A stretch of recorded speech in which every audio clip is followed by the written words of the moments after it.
테슬라, 또 투자 의견 강등. 실적 발표 후 네 번째. 미국 전기자동차 업체 테슬라가 부진한 2분기 실적을 발표한 후 월가의 테슬라의 투자 등급 하향이 이어지고 있다. 투자 전문 매체 배런스에 따르면 조나단 오필립 증권 애널리스트는 테슬라에 대한 투자 의견을 중립에서 매도로 하향 조정했다. 목표 주가는 기존 145달러에서 135달러로 낮췄다. 이는 지난 23일 2분기 실적을 발표한 후 네 번째 투자 등급 강등이다. 우 애널리스트는 중국에서의 경쟁 심화로 인한 판매 가격 인하와 유럽연합의 중국산 전기차의 고율 관세 장벽으로 테슬라의 수익이 더욱 압박받을 것으로 전망하며 실적 전망치도 하향 조정했다. 그는 도널드 트럼프 전 미국 대통령 재집권 시 인플레이션 감축법 세액 공제 축소 가능성에 대한 우려도 제기했다.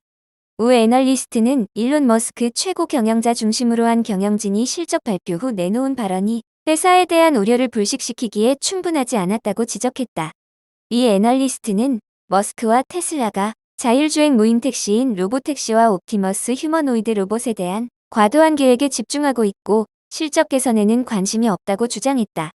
그는 이러한 제품들이 테슬라의 성장에 기여하기까지 최소 3에서 5년은 더 필요할 것으로 추산했다. 전날 KGI증권은 테슬라에 대한 투자 의견을 중립으로 하향 조정하고 목표 주가를 236달러로 낮췄다. 뉴스트리트도 투자 등급을 중립으로 낮추고 목표 주가를 225달러로 제시했다. 캔터 피츠제럴드는 실적 발표 직후 투자 의견을 중립으로 하향했다. 다만 목표 주가는 230달러에서 245달러로 올려잡았다. 캔터 피츠제럴드는 지난 3개월 동안 테슬라 주가가 70% 이상 상승한 만큼 단기적으로 밸류에이션에 대해 조금 더 보수적으로 접근하고 있다고 밝혔다. 테슬라의 2분기 매출은 전년 동기 대비 2% 증가했다. 그러나 순이익은 43% 감소했고 시장이 주시하는 자동차 총마진은 14.6%를 기록해 시장 예상치에 못 미쳤다. 테슬라는 올해 판매량 증가율이 지난해에 비해 현저히 낮을 수 있다고 밝혔다. 머스크는 실적 발표 후 컨퍼런스 콜에서 미래성장 동력으로 꼽히는 로보택시와 자율주행 기술에 대해 낙관했지만 구체적인 정보는 내놓지 못했다는 지적이 나왔다. 반면 실적 보고 후 주가 급락을 저가 매수 기회로 활용해야 한다는 의견도 나온다. 아거스 리서치는 테슬라가 예상보다 부진한 2분기 실적을 기록했지만 우리는 회사의 전략을 지지하며 향후 전망이 여전히 견고하다고 믿는다며 이와 같이 주장했다. 아거스 리서치는 특히 25,000에서 3만 달러의 새로운 저가 전기차 모델에 대해 테슬라가 내놓은 생산 계획에 대해 테슬라가 전기차 시장 지배력을 유지하고 잠재적으로 확장할 수 있는 긍정적인 진전으로 보고 있다고 밝혔다. 아거스는 단기적으로 테슬라가 전기차 업계와 운영상의 문제를 겪을 수 있지만 시장 선두주자로서의 입지를 유지할 수 있을 것으로 기대했다. 리비안, R1S R1T 전기차 SW 업데이트. 충전 시간 대폭 개선. 전기차 스타트업 리비안이 최근 소프트웨어 업데이트를 통해 전기차 충전 시간을 크게 단축했다고 23일 전기차 매체 인사이드 EV가 전했다. 리비안은 폭스바겐 그룹과 소프트웨어 및 전기 아키텍처 라이선스 계약을 체결하고 2세대 R1S와 R1T에 대한 대대적인 업그레이드를 선보였다. 이 중 하나는 오리지널 버전에 리튬 인산철 배터리 팩을 추가하여 충전 시간을 획기적으로 개선한 것이다. 전기차 충전은 일반적으로 가솔린 차량 주유보다 더 많은 시간이 걸리기 때문에 최근 배터리 및 자동차 제조업체는 충전 속도를 높일 수 있는 방법을 찾고 있다. 이에 리비안의 R1S 소프트웨어 업데이트 버전이 운전자에게 이상적인 선택이 될 수 있다고 인사이드 EV는 설명했다. 리비안의 R1S는 충전 테스트 중 최고 충전 속도 218kW에 도달하며 15분 만에 약 90마일의 주행거리를 추가할 수 있게 되었다. 주행거리 테스트에서는 고속도로에서 약 240마일을 주행할 수 있었는데 이는 리비안이 주장하는 주행거리인 270마일보다 적은 수치다. 사용 가능한 배터리 용량은 92.5kW시다. 이에 비해 1세대 리비안 R1T와 R1S는 약 40에서 45분 만에 10에서 80%까지 충전되었으며 80% 이후에는 충전 속도가 현저히 느려졌다.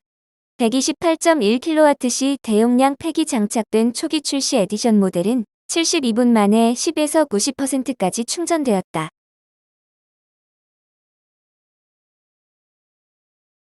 바이두 로보택시 무리한 투자에 수익성 낮아져 목표 주가 하향 이어져. 중국의 구글로 불리는 IT 업체 바이두가 로보택시 사업에 무리한 투자로 수익이 낮아질 수 있다는 전망이 나온다.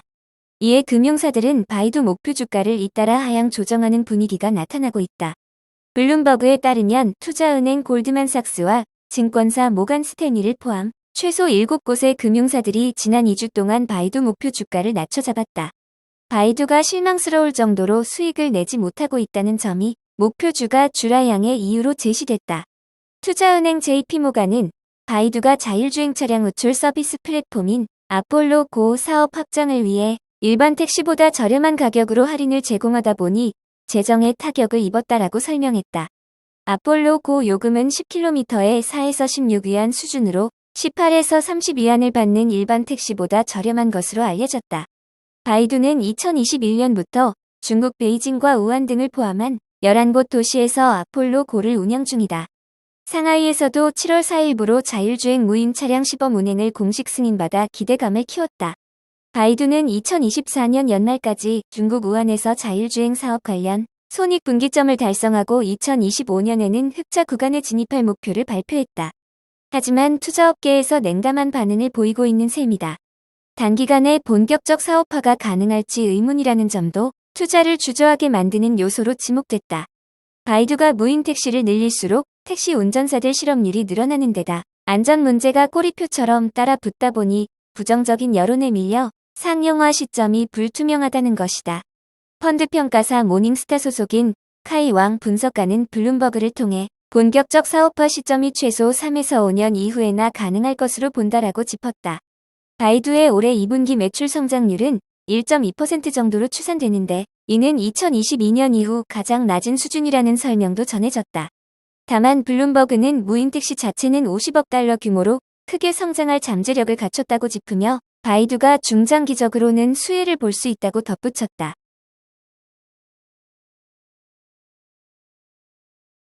중국 전기차 업체 테슬라보다 R&D에 과감하게 투자. 미국 주식시장에 상장된 중국 전기차 업체들이 세계 최대 전기차 기업인 테슬라를 따라잡기 위해 연구 개발 투자에 과감하게 나서고 있다. CNBC에 따르면 중국 전기차 기업 니오는 올해 1분기 매출의 약 29%를 R&D에 지출했다. 이는 테슬라의 1분기 5.4%, 2분기 4.2%보다 훨씬 높은 비율이다. 세계 최대 규모인 중국의 치열한 자동차 시장에서 살아남기 위한 전략으로 분석된다. 중국에서 배터리 전기차 및 하이브리드 차량 등을 모두 포함하는 신에너지차는 전체 판매량의 40% 이상으로 급성장했다. UBS의 자동차 애널리스트인 폴 공은 중국 자동차 업체들이 이미 매출 대비 R&D에 글로벌 경쟁사만큼 또는 그 이상을 지출하고 있으며 이는 수년 전에 비해 크게 증가한 수준이라고 말했다. 이어 어떤 경우에는 절대적인 금액으로만 보면 오히려 앞지른 경우도 있다고 덧붙였다. 중국 지리자동차 산하의 지커는 올해 1분기 매출의 13%를 R&D에 지출했다. 같은 기간 샤오펑의 R&D 비중은 20%였으며 리오토도 11%를 차지했다. 다만 이러한 R&D 투자가 장기적인 경쟁력으로 이어질 수 있을지는 아직 확실하지 않은 상황이다. 공 애널리스트는 R&D 집약도라고도 불리는 매출 대비 연구비 비율은 기술 혁신의 결정적인 척도가 아니다라며 더 나은 수익성으로 더 많은 자동차를 판매할 수 있다면 기본적으로 옳은 혁신 방식이지만 일부는 멋진 기능이 아닐 수도 있다고 지적했다.